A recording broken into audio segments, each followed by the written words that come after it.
Hello there. Do you remember me? Well, I've been out in France a few months now. In fact, I'm just on my way back from doing one of my wireless skeds.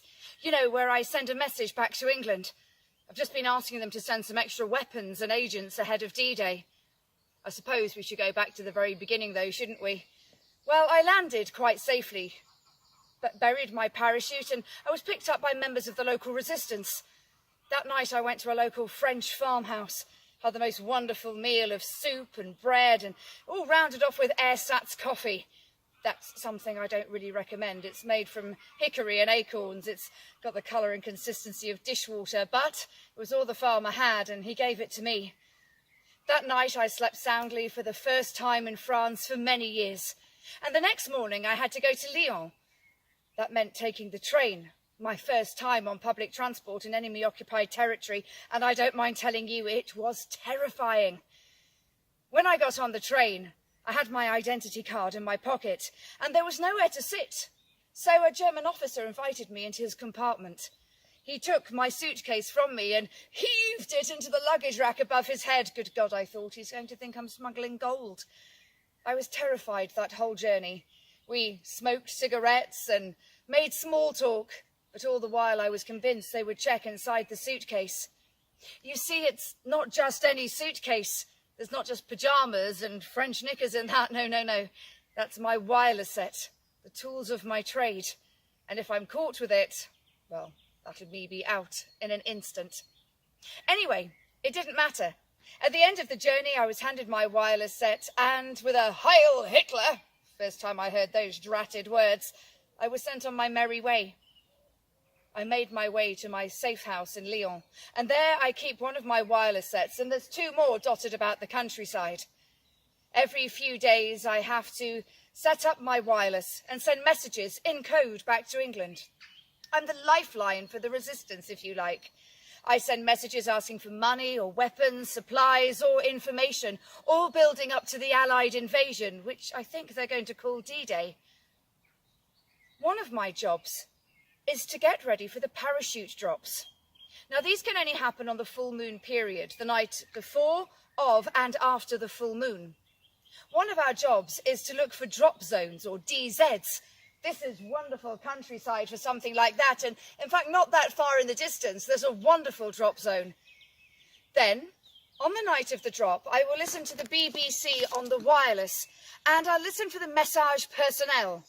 These are pre-arranged messages between us and the BBC in London.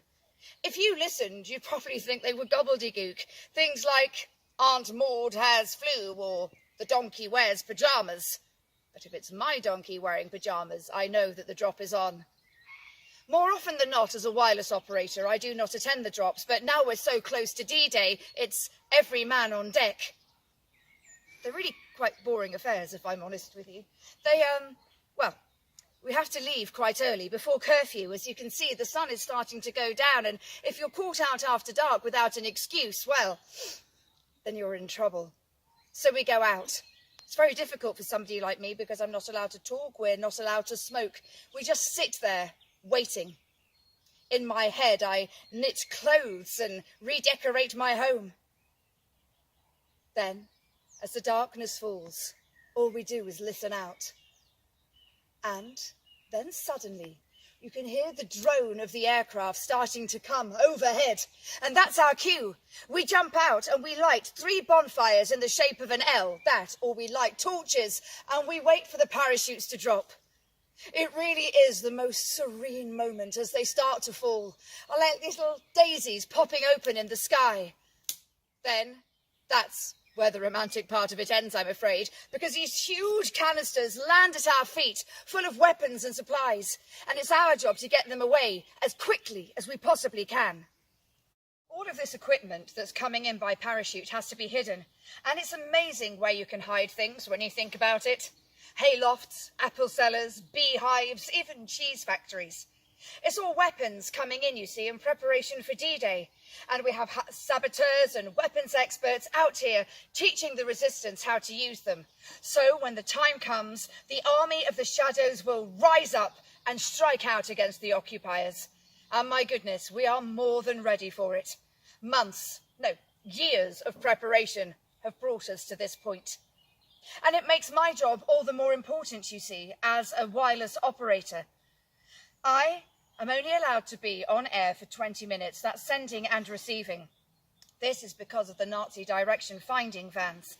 They're like white transit vans with a coat hanger on top. It's a transmitter, really. And the men sit inside with their headphones, listening out for an illegal wireless signal. If they find one, they begin to cut off the electricity block by block. Then, when they have the illegal signal and they lose it, that is when they start the door-to-door searches, you see. Many agents have been picked up in that way, and so I've made the decision recently to come out here to the woods and to local farmhouses for my transmissions. But I was nearly caught once. My colleague Francois was looking out for me, and he warned me that he could see Germans moving in from the east and the west. So in our car, we took a road due south. After 15 kilometres, we came face to face with the German armoured personnel carrier. They dragged us out of our car and then put us in a ditch, 2 soldiers standing in between us, pointing pistols in our backs. Meanwhile, the sergeant was radioing and asking what on earth he should do with us. There we were, you see, standing, waiting. Perspiration was rolling down my face and the flies were sticking in it, but I couldn't move, because if I did, they would shoot me immediately, so I had no choice. We simply waited and waited. At last came the crackle from his radio. Achtung! We straightened up and half turned around to face the German, who asked me what was in the small suitcase that was on the back seat of my car, and I felt I had no choice but to tell him. Radio. As luck would have it, the word radio also means X-ray set in German, and the man had never seen a wireless set in his life, and he thought this was a medical X-ray set. "Get out!" he shouted. Well, we did, as quickly as we could, laughing and singing all the way home.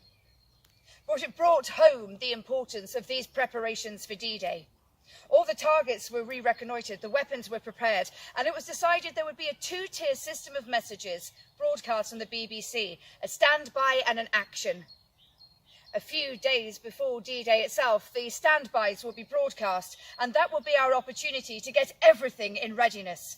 And then when the action message comes, we know that those soldiers will be landing on the beaches, and the Allied invasion we have waited for so long will finally be here.